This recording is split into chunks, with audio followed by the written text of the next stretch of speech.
Soy Maca Bacigalupo y esto es Doble Clic, un podcast para conectar con el poder co-creador de tu mente y usarlo a tu favor. Autoconocimiento, autoliderazgo, mentalidad, estrategia, propósito, originalidad. Doble Clic es un espacio de búsqueda para profesionales inquietos que quieren evolucionar a su próximo paradigma. Bienvenidos. Hoy vamos a hablar de oratoria. Oratoria no significa hablar bien, sino que significa saber contarte, saber quién sos, qué tenés para dar, qué te mueve. Es mucho más que una técnica, ¿no? Es en realidad un acto de autenticidad. Y hoy vamos a hablar de oratoria y de todo lo que eso implica con una invitada muy especial. Por primera vez en Doble Clic tenemos una actriz con nosotros. Ella es Fabiana García Lago, actuó en teatro, en cine y en televisión, multipremiada, viene de familia de actores, nos va a contar un montón de su historia.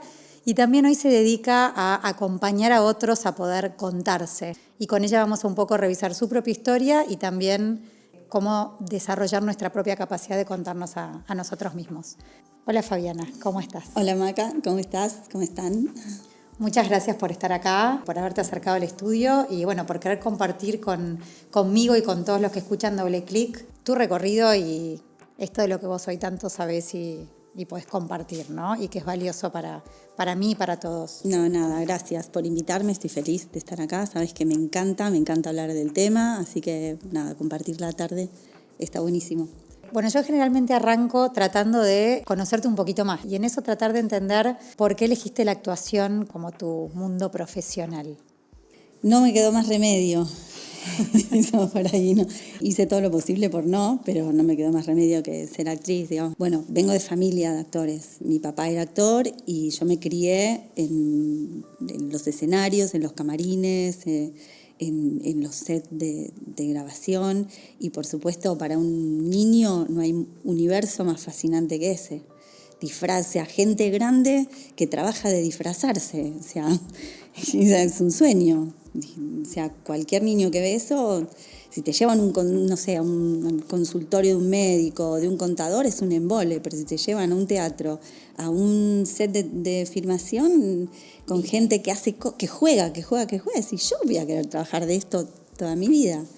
Así que supongo que un poco fue eso y otro poco la posibilidad que te da la actuación de vivir, si te comprometes con lo que estás haciendo, de vivir infinidad de experiencias que vos en tu vida jamás vivirías. Totalmente. Entonces me parece que también como forma de aprendizaje es extraordinario. Es como vivir muchas vidas en una vida, ¿no? De alguna forma. Y sí, si realmente te comprometés con cada uno de esos personajes que estás haciendo, si lográs entrar en esas circunstancias. Bueno, se habla mucho de empatía, ¿no? Mucho de empatía, la empatía, ponerme en el zapato del otro. Pero bueno, cuando vos estás actuando, lo que estás haciendo no es ni más ni menos que eso. Es estar poniéndote en los zapatos de alguien completamente ajeno. Y ajeno no solo por historia, sino a veces por contexto, ¿no? A veces estás en la piel de personajes de otras épocas. Ni hablar, no sé, imagínate los que hacen películas de la Guerra de las Galaxias, o sea, entrar en esos mundos y bueno, te hace como salir de tu lugar, de tu vida, de tu historia, de quién sos, por lo menos 1 hora y media, 2, y estar en otra zona, y cuando salís de ahí entendés. O sea, es por ahí arrogante decir entender muchas más cosas, pero sí, si te dejas impregnar por eso, podés ver las cosas desde otra perspectiva, y eso está bueno. Totalmente, me da la sensación, te escucho, y en coaching se habla mucho de la importancia de la coherencia, ¿no? Y en realidad por ahí nosotros en automático no nos damos cuenta de esa coherencia que tenemos entre lo que pensamos, lo que decimos, lo que hacemos, lo que somos, ¿no?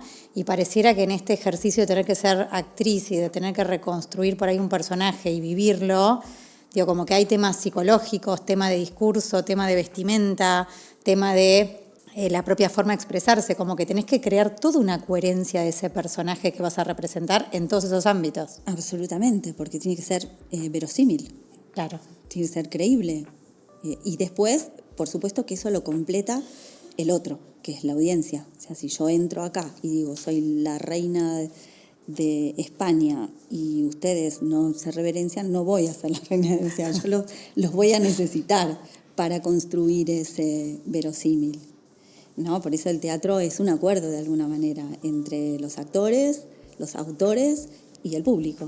Yo voy a estar durante 1 hora y media diciéndote que soy esta que voy a hacer y vos vas a estar sentada a oscuras diciendo, ok, ellos son eso. Durante esta 1 hora y media yo me la voy a creer.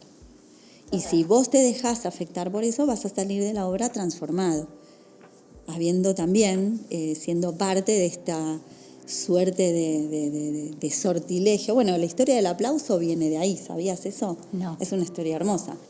Se decía antiguamente o se creía que cuando en esa comunión entre actores y público, pero esto estoy hablando de teatro isabelino, o sea, en esa comunión se creaba como una especie de algo, un sortilegio, algo mágico, y que la única manera de romper ese sortilegio era con el aplauso. O sea, cuando algo terminaba, tac, tac, tac, tac, volvían cada como uno... romper el hechizo. Claro, los actores a hacer hola, soy Fabi, y la audiencia a decir, ya sé quién sos vos, ya sé cómo es esto.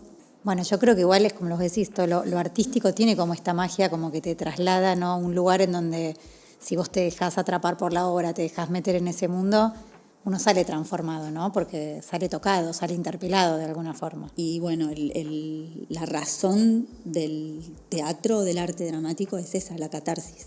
Desde su origen incluso más puro, cuando empieza esto de la actuación, que es en las fiestas dionisíacas, o sea, 1 vez al año, estaba permitido en Roma y en Grecia disfrazarse, vestirse para burlar al otro o para ser un otro o para poder decir esas cosas que no estaban permitidas, 1 vez al año.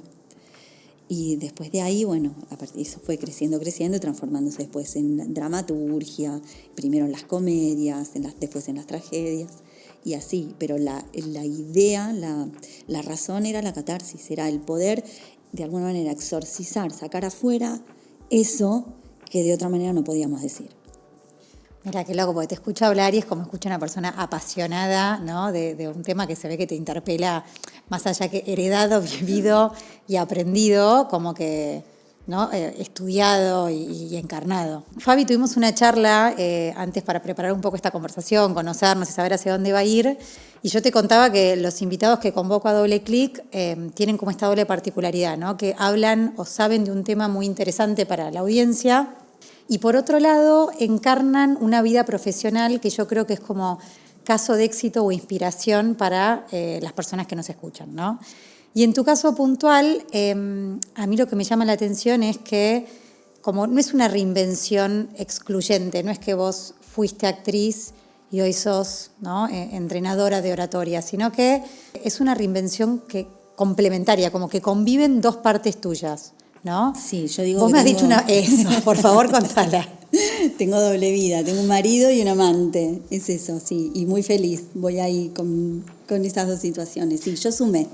Vos sumaste, o sea, tu marido, tu esposo es el teatro, ¿sí? Y tu amante es, cuando yo te preguntaba cómo te definías vos en tu actualidad profesional desde este rol de entrenadora, vos me usaste una palabra como... Sparring. Un sparring, ¿viste? Es el que está con los boxeadores para que peguen y para pulir los vicios y para provocar y empujar. Y yo me siento, digamos, bueno... Además porque hay gente que dice yo soy coach y estudiaron coaching y se formaron. Yo no hice coaching, no soy coach. Eso por un lado. Y por otro, o sea, me parece que hay o sea, si no, todos podemos ser cualquier cosa y no es así. Digamos, vos sos coach y estudiaste y te formaste y seguís investigando, ¿no? Y haciendo crecer eso que sos. Entonces, cualquiera que ayude a otro no es un coach. Digamos, totalmente, ¿no? está buenísimo. No, sí, es sí, así. 100%. Y yo me identifico más con esta figura de sparring, ¿no? De estar desde mi conocimiento y con mis herramientas, subirnos al ring y bueno, y empujarte y provocarte para sacar lo mejor de vos. ¿Qué va a buscar la gente cuando decís esto de sacar lo mejor de vos? ¿Qué va a buscar la gente cuando cuando te convoca desde Speakers al Dente, ¿no? Porque por ahí contarle a la gente que vos tenés un Instagram que se llama Speakers al Dente, ¿no? Que representa toda esta dimensión profesional tuya de acompañar a otros. ¿Qué es lo que van a buscar? En general se acercan las personas cuando es así algo más personalizado o por una cuestión de miedo, de ansiedad que les provoca y después se encuentran con otro escenario completamente distinto que no se esperaban. Porque bueno, cuando vos preparás una charla o tenés una presentación, ese miedo o esa ansiedad que siempre va a estar y que uno lo que tiene que hacer es aprender a convivir con eso y a manejarlo y a disimularlo, porque es así. Parte de. Es así. Si te dicen cómo hacer 10 cosas, te están mintiendo. Esto de imagínate al público desnudo, ¿viste? Que de repente dice... No, es cualquiera, no. Se sacaron eso, es cualquiera. Cualquiera. Yo me peleo mucho cuando dicen no y ensayar frente al espejo. Digo, no, ¿de dónde sacaron esas cosas? O sea, es cualquiera. Lo que tenés que hacer es trabajar con vos, convivir con esa ansiedad. O sea, yo es el día de hoy que cuando salgo al escenario, función número 1000, estoy nerviosa. Es reconocer ese nervio también, Estoy ¿no? nerviosa y mis compañeros están nerviosos y hasta que decimos las 3 primeras frases cada uno y te instalas y escuchás al público y estás nervioso. Después eso ya está. Pero bueno, uno tiene que saber qué es eso. Pero bueno, se acercan más que nada por eso y después, bueno, empiezan a descubrir que el trabajo el trabajo que hay que hacer sobre una presentación es un montón y que la presentación es mucho antes, empieza mucho antes del momento en el que estás parado presentando. Es claro, es como hay un camino, todo un proceso, ¿no? Un recorrido que hay que hacer para llegar a ese momento. Un montón. Y y hay distintas situaciones. Una cosa es que alguien que tiene que dar una charla eventualmente y quiere preparar eso, y otra es alguien que quiere ser speaker profesional, que hay mucha gente que trabaja dando presentaciones y charlas en eventos. Bueno, ahí ya el trabajo es muchísimo más a conciencia, porque ahí sí hay que meterse, tenés que conocer bien tu instrumento para hacerlo sonar bien. Tu voz, tu cuerpo, cómo se mueve tu cuerpo en un espacio, tener esa percepción de voz en el espacio en relación a la audiencia. Y eso es un trabajo profundo. Sí, que tiene que ver mucho con la autenticidad, ¿no? Con esto de cómo reflejar en todos estos diferentes elementos de comunicación, como puede ser la presencia, la postura, el tono de voz, la vestimenta, ¿no? ¿Quién vos querés transmitir o reflejar que sos? Tal cual, y cuando digo que el trabajo es en profundidad, tiene que ver con esto que acabas de decir, porque si no, son títulos. Si no es, ok, la presencia es así. Ok, entonces el cuerpo, no, las manos se hace esto, pero no es así. En la vida no es así. Total. En la vida no es así. Entonces, si yo ahora, que nosotras estamos conversando, vos estuvieses pensando, tengo que hacer así, tengo que hacer así, bueno, no estaríamos cómodas, no estaríamos conversando, vos no trascenderías como marca personal, no se te percibiría como Maca distinta a otra que hace otro video y a otra que hace otro video, digamos. Entonces, poder conocerse y poder trabajar sobre uno para decir cómo es que yo comunico y aceptarse. Por ahí yo comunico, me gusta decir cada tanto malas palabras. Soy yo. Es mi estilo, claro. Es mi estilo. Está mal, está bien, no, porque la conversación asertiva, al que le va la conversación asertiva. Sí, al que es expeditivo, claro, ¿no? Hay otros que no, y que si te encorsetan en un formato, te desarticulan. Fabi, ¿qué es lo que vos ves que es como la mayor barrera cuando estás trabajando con estas personas que van a tratar de encontrar su manera de expresarse? Los prejuicios. El debe ser, esto debe ser. Una charla empieza con una frase matadora, con un chiste, con un una anécdota. gancho, con una anécdota, y todas las anécdotas empiezan con: cuando Marta estaba en tal lugar, hacía tal y tal cosa. Son un moplo, todo termina siendo previsible. Si vos te podés encontrar y aceptar, porque quizá cuando uno ve que el marco es uno, si yo no encajo en ese marco, la estoy pifiando, entonces tengo que hacer eso. Es como meter un sillón Luis XV en un monoambiente, ¿entendés? Es eso. El mayor trabajo es romper con esos prejuicios, porque me pasa mucho que por ahí digo algo o hago alguna observación y lo que viene es, no, bueno, pero lo que pasa es que yo sí sé que hay que, o sea, para romper el hielo tengo que hacer, pero esos son titulares. Sí, tenés que salir de lo acartonado y encontrar Si tu no, propio... si vas al cine, todas las películas empezarían igual, y no es así. Y todos los cineastas harían lo mismo, y no es así. Está Tarantino, está Coppola, está, no sé, Woody Allen, y está, no sé, películas francesas de los años 70, no sé, digamos, hay estilos y por suerte. Entonces, no sé, bueno, sí sé, pero voy a ser cuidadosa, pero ¿por qué esto de la oratoria y de la forma de dar presentaciones se configuró de una manera tan cerrada, tan corta, cuando los seres humanos somos con una cantidad de posibilidades, muy rico eso? Entonces, si todas las charlas TED van a empezar con una anécdota, una pregunta, un levante la mano, un cierre los ojos, un no sé qué, son todas lo mismo. Sí, perdió la magia, ¿no? Perdió la magia.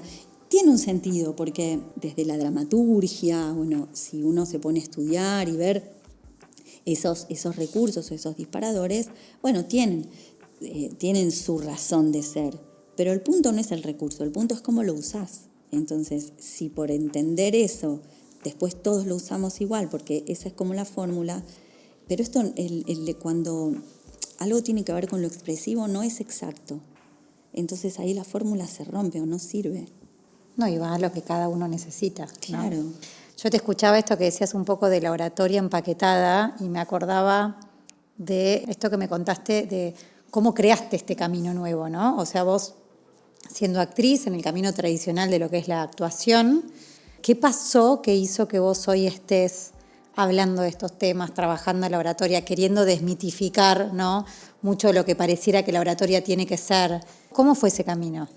Bueno, yo empecé como medio de casualidad, esto te lo conté, por un matrimonio que me esperó a la salida del teatro. Yo estaba haciéndole prenom y me esperaron para saludarme por la obra, y la obra terminaba con un monólogo mío.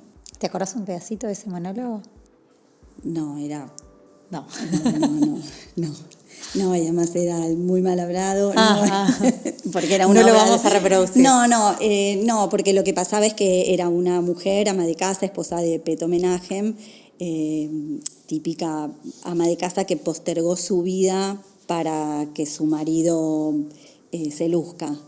Y entonces después en una noche todo se cae y va descubriendo quién era quién y qué hizo quién, se siente la más boba del siglo y cómo perdió su vida y cómo desperdició todo, sus sueños, todo, y entonces hace como y fue muy lindo hacer ese monólogo, porque en principio parecía como, bueno, que era como de humor, y yo le encontré, las palabras eran de humor, pero por abajo.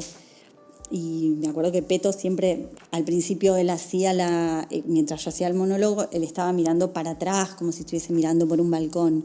Y en un momento se dio vuelta y empezó a ver que la gente lloraba, que las mujeres lloraban. Claro. Claro, el humor era como un recurso de catarsis. El humor era un recurso, pero lo que, no sé, enfrentaba a las mujeres con esta cosa que nos pasa a todas igual. Que un poco hay de postergación, claro, siempre. Sí, porque hay un momento en el que si sos mamá estás ahí y bueno, no estás 100% en lo que querés estar. Y este señor estaba muy impactado con su esposa porque yo podía sostener y cómo me acordaba de todo eso. Y mientras hablaba con el señor, que además me decía, él era un gerente de una multinacional que se estaba retirando, y su esposa estaba ahí muy preocupada de decirle, para que me pregunte si yo lo podía ayudar con su oratoria. Bueno, quedamos, lo ayudé, fue súper bien. Ahí empecé a identificar estas cosas, ¿no? Cuando me decían, no, porque la oratoria, yo decía, qué antigüedad, oratoria. Claro, porque vos la oratoria la habías estudiado, ¿no? Oratoria, claro, es como vos estudiás teatro isabelino, estudiás todo Shakespeare, todo Molière, teatro griego, oratoria, declamación. Son cosas del año del ñaupa, ¿entendés? Es como, sé quien hace un poema o le gusta la poesía y va a estudiar declamación y está como el micrófono, ¿viste? ¿Entendés? Como, no, es viejo. Y la oratoria, que desde lo fundacional está a la base de todo, por supuesto que sí, pero bueno, estamos hablando de, no sé, Sí, antes de Cristo, claro. no sé, sí, ¿entendés? No sé, sí, antes de Cristo. Porque vos pensás que antes de Cristo, cuando la gente no sabía leer, la transmisión era, pero te estoy hablando, no sé, sumerios, me voy a Acadio, sumerios, me voy re lejos, re lejos. La transmisión era oral. Claro. Era oral. Nadie sabía leer, o sea, por más que hicieran los jeroglíficos, 4 los leían, el resto lo tenía, era lo que venía uno y decía. Bueno, si querés, era la época donde ¿no? todo esto de la oratoria y de expresarnos verbalmente como que estaba en esplendor, porque era la única forma por ahí de transmitir conocimiento. O de la única manera. Y bueno, y si vamos a Aristóteles, que habla de oratoria y del patos, etos y logos, ¿no? De la emoción, de la argumentación y todo eso, también pensá, imagínate, esa gente que no sabía leer, alguien que se paraba en esos teatros impresionantes, en esos anfiteatros, con unas columnas gigantescas, que además pensá también que son espacios que tienen, o sea, los podríamos poner al lado de las iglesias. Si vos entras a una iglesia, las columnas son altas, la voz suena, ¿no? ¿Y quién es el que habla ahí? El representante de Dios. O sea, cuando el cura habla y dice no sé qué, suena Dios en ese espacio. Bueno, en esos teatros, en esos espacios, era lo mismo para el pueblo. O sea, la palabra de ese orador bajaba de otro lado, porque sonaba de otro lado. Es apasionante. Total. Pero si uno o sea, después eso, tenés que traerlo hoy, acá. ¿no? Al mundo de 4.0, inteligencia artificial, claro, redes. Total. Hablamos con emojis. Claro. Hoy. Si hablamos con emojis, entonces me escuchás, claro. No sé, otra cosa que a mí me llama mucho la atención es, ¿y Fabi qué hago con las manos? Porque nada. No, pero porque me dicen que las muevo mucho. Y movelas. Claro. ¿Qué es lo que querés hacer con las manos? ¿Qué querés hacer con las manos? ¿Qué querés hacer? ¿Por qué crees que tenés que hacer algo especial? Somos latinos, no somos noruegos. Entonces, si vos te parás a dar una charla y no te movés, porque hay que moverse poco, porque hay que moverse mucho, o hay que ocupar el espacio. ¿Qué es ocupar el espacio? ¿Ir de un lado al otro? Eso lo hacen los profesores del colegio, que también tiene un sentido. ¿Cuál es el sentido de que un profe se mueva? Que tu cerebro de alumno haga esto, ¿no? Bueno, entonces toman eso pensando en la charla, pero en la charla tiene que pasar otra cosa. Si vos te tienes que mover para que el cerebro del público haga esto, porque lo que estás diciendo no le interesa a nadie. Total.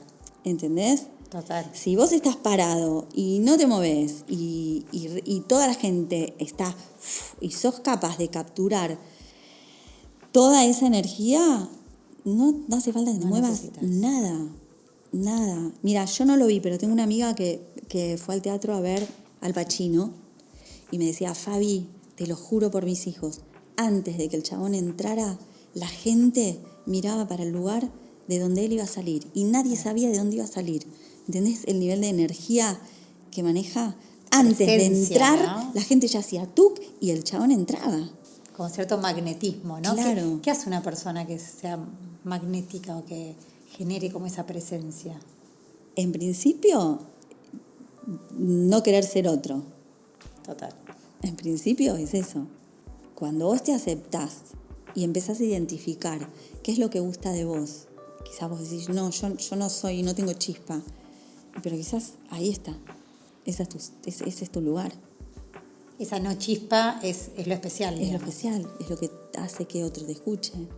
No, esa gente que causa mucha gracia porque esos antihéroes de la vida, ¿no? Que están todo el tiempo sufriendo y sufriendo. Te escucho y sos muy, y me dices, no soy graciosa, sos muy graciosa, Claro. ¿no? Piensan, pues, no sé, la Tana Ferro, viste, que es como el personaje este que se quejaba todo el tiempo, y decís, y eso era por ahí su gracia como Claro. personaje, ¿no? Como por ahí no querer ser gracioso, pero terminar siéndolo por un estilo, por una forma. Claro, por algo que es a pesar tuyo. Por eso lo que te decía al principio, si cuando vos trabajás, haces de verdad un trabajo muy profundo para descubrir con qué contás, o sea, cuál es esa materia prima con la que vos vas a empezar a moldear esa marca personal que querés desarrollar, digamos, o cómo querés que se te vea. Porque yo puedo querer que se me vea como Pampita, pero yo no soy Pampita, ¿entendés? Por mucho que lo intente. Entonces, bueno, ¿cómo haces para moldear y para transmitir eso que vos tenés en tu imaginario? En principio, revisando a ver si vos tenés esa arcilla para ir por ahí. Bueno, si la tenés, veremos. Y si no la tenés, ¿qué es lo que tenés? ¿Y qué hacemos con esto que hay?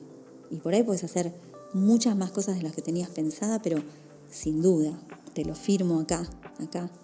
O sea que si tuviéramos que decir así como una generalización de qué es lo mejor para poder ser magnético a la hora de comunicar, o sea, la autenticidad es una fórmula. O sea, lograr la autenticidad es algo que podría generar ese magnetismo comunicacional. Y sí, ya no pienses en oradores, pensá en músicos.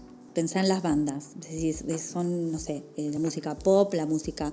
Sin embargo, yo te digo, elegí alguna que a vos te guste y cerrá los ojos y la identificás entre miles. Sí, la voz, todo. Todo, ¿no? Si Nati Peluso hiciera lo mismo que Shakira o que Madonna, no sería Nati Peluso, ¿o no? Totalmente. Bueno, entonces tiene que ver con eso. Los artistas lo entienden, lo que comunican nace primero que nada de esa zona. Sale de ahí, ¿no? Por eso por ahí es tan difícil quizás ser artista. Imagínate, no sé, los papás bueno, a mí. O sea, mi papá, que era actor, hubiese preferido que yo fuese, no sé, otra cosa.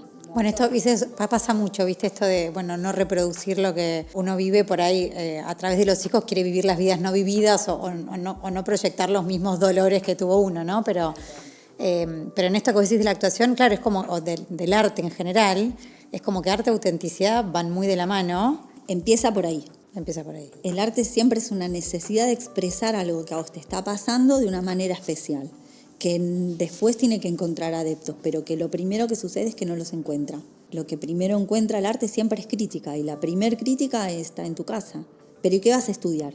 Me acuerdo que a mí me decían eso, pero vas a estudiar, pero vas a hacer otra cosa, pero ¿y qué vas a estudiar? No, ahora por suerte la época también cambió un montón y los chicos jóvenes no necesitan, o sea, con una computadora, no sé, una cámara, salen a hacer sus contenidos y un teléfono y se expresan. Sí, como que hay una democratización del acceso a la creación de contenidos que ya no está concentrada en canales de aire o en determinadas productoras, entonces como que hoy todos podemos comunicar, ¿no? Claro. Entonces ahí está el desafío de cada uno, más allá de que quiera ser artista o no, de cómo encontrás tu propio estilo. Claro. Tu propia historia. Claro, qué es lo que querés comunicar, por qué lo querés hacer. No copiar. Si me gusta así, bueno, yo, qué sé yo, voy por acá, lo siento de esta manera. Retomando lo que me preguntabas, lo más difícil quizá es ayudarlos a aceptar esa diferencia, porque empieza por aceptarla, ¿viste? Por entender que tus ideas también son copadas y desarrollemos esa, a ver, que seguro hay algo más. Sí, es como la base del autoconocimiento, ¿no? Aceptarte tal cual sos. Como el primer paso para poder ser auténtico y poder irradiar esa autenticidad para que llegue al otro, ¿no? Tal cual. Sobre todo pensando que la gente más corporativa es como gente más socializada que un artista. Un artista sigue en un punto siendo como un niño, con esa irreverencia del niño de salir a hacer sin importarle mucho la mirada ajena, aunque te importe. Pero bueno, cuando las personas están como muy socializadas. ¿A qué vas con socializado? Porque decís por ahí que una persona metido dentro de una empresa o que estudia una carrera está más socializado. No, a que tenés como un ser social más ahí. Más presente. Más presente. Tenés como más dominante. Claro, como un super yo ahí, ¿no? Todo el tiempo diciéndote esto está mal, esto no, esto sí, esto no. En cambio, por ahí un artista no lo tiene tanto, porque me doy cuenta que se censuran antes de pensar en desarrollar una idea que se les ocurrió y que les encantaba. En vez de abrazar esa idea, piensan, no, bueno, pero esto no, porque no va conmigo, ¿no? Claro, no va conmigo, no la cultura de no sé qué, no. Y cuando se dejan, encuentran que explotan y que disfrutan. Y es una cadena, porque cuando disfrutas tenés más ganas de hacerlo y cuanto más lo haces, mejor lo vas haciendo. Entonces entras ahí en esa rueda que está buenísima. Claro, con un primer paso que es como salir de la zona de confort. Digo, es muy difícil que ese primer paso sea cómodo, ¿no? O que lo disfrutes, sino que sí, por ahí tenés que pasar por un periodo de sufrimiento para llegar a esto de disfrutarlo y entrar como al círculo más virtuoso. Sí, o de aceptación. Esto es lo que hay, en principio. Bueno, voy a ir por acá, a ver. ¿Qué es lo que más te gusta de este camino de acompañar a otros versus el camino del que venís, que es la actuación? Me gusta la inocencia con la que llegan, esa expectativa, o eso, cómo se entregan a algo que no habían hecho o que no lo pensaban desde el lugar en el que yo se los propongo transitar, y me apasiona ver cómo lo que les pasa, ¿no? Como todo lo que descubren, verlos disfrutar, para mí es que entran a una presentación como entro yo a un proceso creativo, ¿entendés? Porque, bueno, cuando yo hago mis acompañamientos siempre digo, el tiempo de preparación no es el tiempo formal o el tiempo de agenda, sino a mí me pasa que si yo estoy trabajando una charla con vos, de pronto estoy viendo algo, digo, uy, esto, Maca, mira, estaba viendo tal cosa porque esto, ya estoy muy comprometida con todo. Y entonces cuando en una presentación como en un proceso creativo es hermoso. Salen del típico PowerPoint, empiezan a salir de las zonas comunes, empiezan a entenderlo como un mensaje en su totalidad. Incluso cuando son presentaciones más expositivas, donde, bueno, son datos o resultados o cosas que tienen que ver más con info de la empresa o del área, ¿no? Pero cuando conectan de una manera más apasionada, el resultado siempre es mejor. Qué bueno esto que decís, porque pareciera que no importa el qué, no importa qué es lo que estás contando o qué es lo que estás comunicando, el cómo puede ser creativo, auténtico, igual, ¿no? Por más que tengas que presentar un balance de resultados, digo, no es lo mismo hacerlo con un Excel que tratar de encontrar la forma de presentarlo a tu propio estilo, ¿no? Que es un poco que entiendo esto de trabajarlo como un proceso creativo en sí mismo. Tal cual, y descubrir que quizás vos lo querés contar o lo podrías contar mucho más fácilmente o más de una manera más atractiva a partir de esta secuencia o de esta historia. Por ejemplo, cuando dicen storytelling, el arte de contar historias. No es el arte de contar historias. Dentro del universo presentaciones es la habilidad de clavar una historia en el momento exacto en donde esa historia va a agarpar para lo que yo quiero que pase. Después, hacelo con arte. Claro. Si además de todo podés. Pero en principio es una habilidad. Me encanta esto que decís porque a veces uno, como la fantasía que tiene el mundo artístico, ¿no? De la inspiración y de, bueno, que es como todo mucho más relajado o no tan metódico a veces como un mundo corporativo, ¿no? O de una empresa.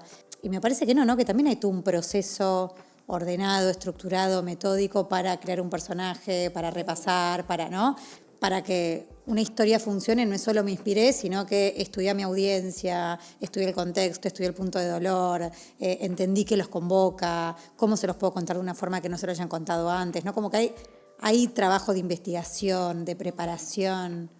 Un montón. ¿Cómo haces vos para prepararte para tus propios personajes?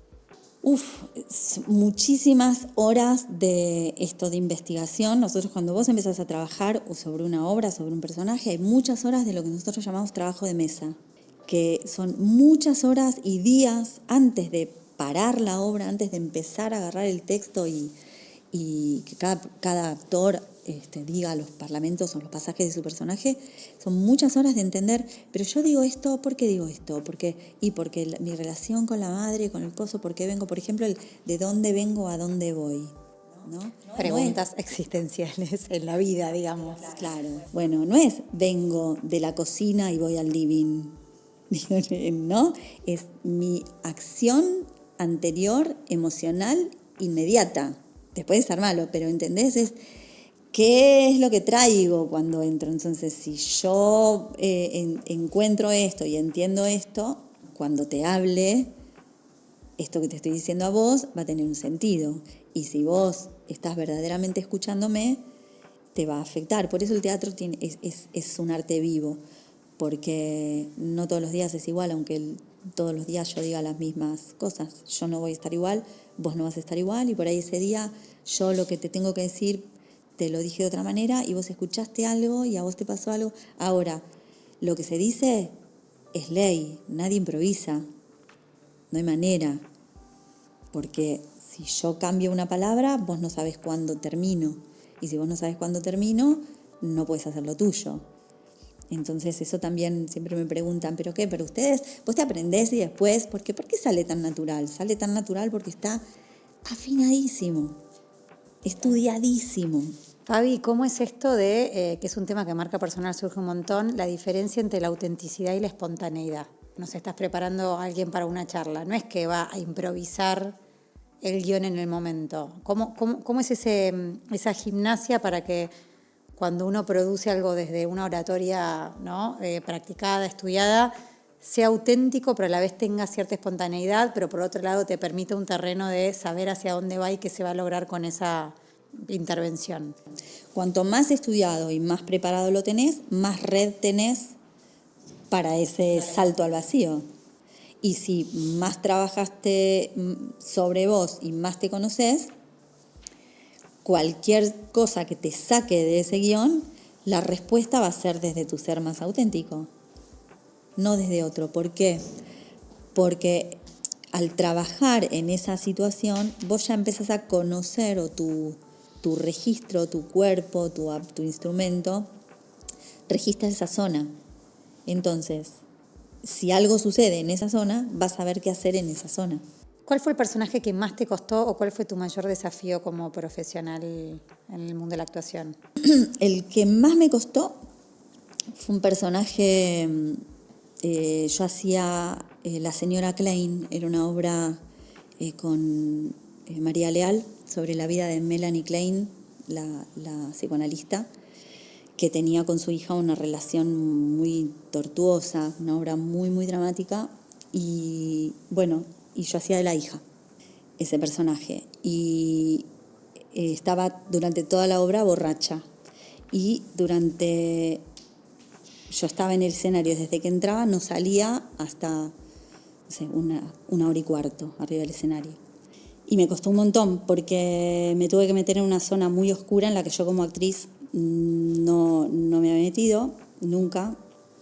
Y entonces no lo encontraba. No lo encontraba, hacía esto como por afuera, borracha por afuera, todo era como muy por afuera y yo me daba cuenta que no era por ahí, lo padecía. Y los ensayos lo pasé horrible, estrené y lo pasé horrible, hasta que salieron las críticas. Y una crítica decía que Fabián García Lago componía una melita, una palabra rarísima, horrible. Yo dije, hijo de puta, no entendió nada. No sabe lo que es. No sabe lo que a mí me costó, bueno, lo odié. Y fui al diccionario, qué significaba, y decía que era extremadamente dulce, con una dulzura. Me quedé súper enojada hasta que en un momento dije, tiene razón. Viste que las críticas que más duelen, ¿no? Como que dice cuando la crítica duele realmente es porque en el fondo uno sabe que algo de eso Que es. de eso. Claro, lo que pasa es que en un proceso creativo, o sea, no era Fabi, era ¿entendés? Era como lo que estaba haciendo yo con ese personaje. Entonces, bueno, cuando entendí dije, tiene razón, no es por acá, es que no es por acá. Tengo que animarme a meterme en el barro. Y bueno, con la obra ya estrenada, empecé a trabajar ahí. Y bueno, me pasó algo increíble también, que en una función vino una persona que la había conocido en la vida real y me dijo, estoy impresionado, tenés hasta la misma voz. Tremendo. Bueno, y terminé con neumonía, imagínate. O sea, que te llegó hasta... Me metí en una zona muy... no es que me comió el personaje, porque terminaba la obra y yo me iba a mi casa y mientras estaba haciendo la función sabía si tenía que hacer una cosa, o sea, no es que no entras en un lugar loco, pero sí me costó mucho entrar a esa zona, a ese lugar. Lo disfruté un montón, por eso digo que es uno de los personajes que más disfruté. O sea, bueno, los que más costó, pero que en el fondo... Me costó un huevo, pero me encantó. Me comentabas, ¿no?, que estás como dividida profesionalmente. ¿Cómo integrás la actuación con este mundo de acompañar a otros? Maravillosamente bien. No, se integra solo.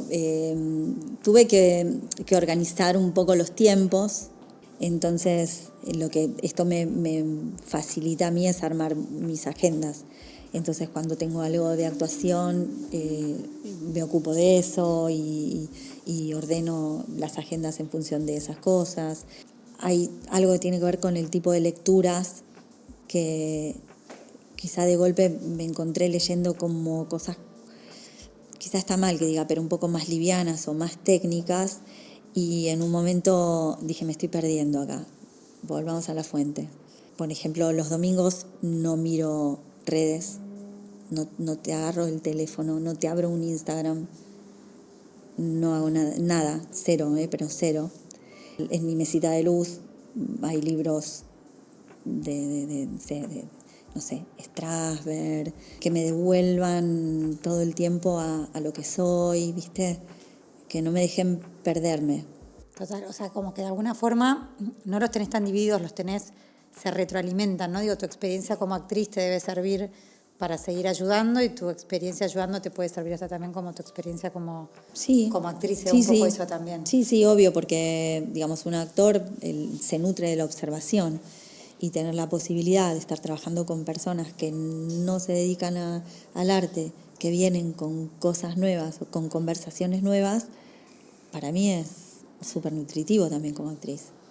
Pero otra cosa que me gustaría consultarte o preguntarte es, ¿qué le recomendarías a una persona que está como con nuevos horizontes o nuevas ideas profesionales, que no quiere dejar de lado lo que tiene, pero quiere apostar a conocer algo nuevo y meterse en algo nuevo?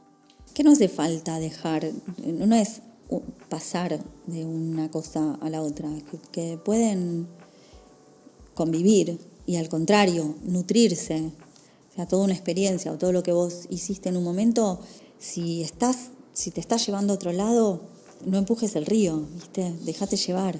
Como fluir un poco más, claro, ¿no? Como animarte sí. a que no sea todo tan... Claro, no tiene que... No, es que, bueno, ahora fui esto, ahora tengo que dejar esto y entonces tengo que ser ahora esto y para eso tengo que... No, más... Sí, es dinámico.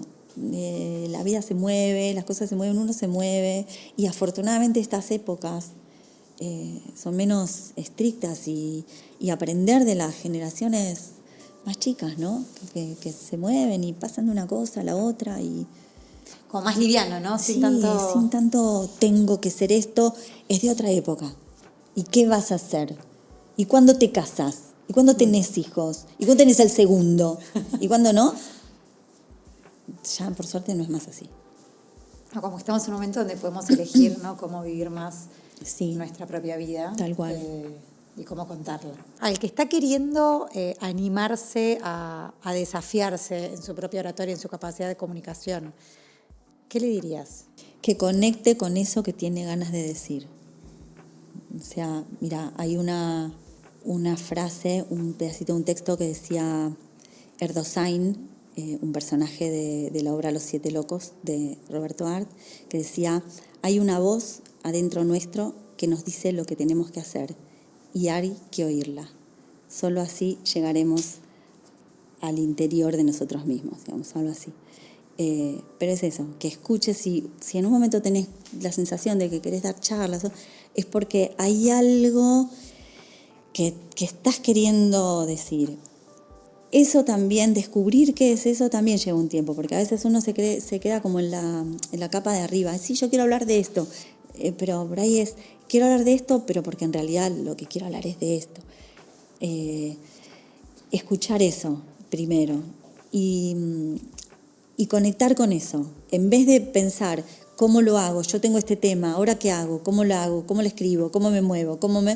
Conectá con eso. Si conectás con eso, todo lo demás aparece. Tal cual. Espera, que te lo dije mal, lo de Erdosain, era así. Hay una voz adentro nuestro que nos dice lo que tenemos que hacer y hay que oírla. Solo así llegaremos a la verdad de nosotros mismos. Lo importante es a la verdad de nosotros mismos. Espectacular, creo que no podría haber mejor manera de ponerle como un broche a esta conversación y dejando la invitación ahí, ¿no? Como que todos nos animemos un poco a ser nosotros mismos, que realmente por ahí al final de todo, yo creo que el secreto está ahí, ¿no? Y a veces lo adornamos o le buscamos cosas ¿no? Y todos los caminos terminan conduciendo a Roma, ¿no? Como que la autenticidad siempre termina siendo la gran respuesta. Y cuando no encontrás, es porque no estás escuchando esa voz. Se siente por acá. No. Sí, es por acá. Bueno, Fabi, gracias. Un placer. Me encantó tenerte acá. Me encantó charlar de todos estos temas. Y bueno, ya veremos si podemos hacer una segunda vuelta. La segunda edición. Y vemos con Speakers al Dente cómo podemos seguir contribuyendo o apoyando a todas las personas que quieran gracias a vos. Hacerlo. Bueno, gracias a todos los que están del otro lado escuchando. Este fue un episodio más de Doble Clic, en donde tratamos de traerte algo que te haga sentido y que tenga que ver con tu vida profesional hoy. Ojalá te quedes pensando, te lleves esta invitación a la autenticidad como parte del camino a recorrer, ¿no? Si realmente querés evolucionar como profesional. Gracias una vez más y nos vemos en el próximo episodio.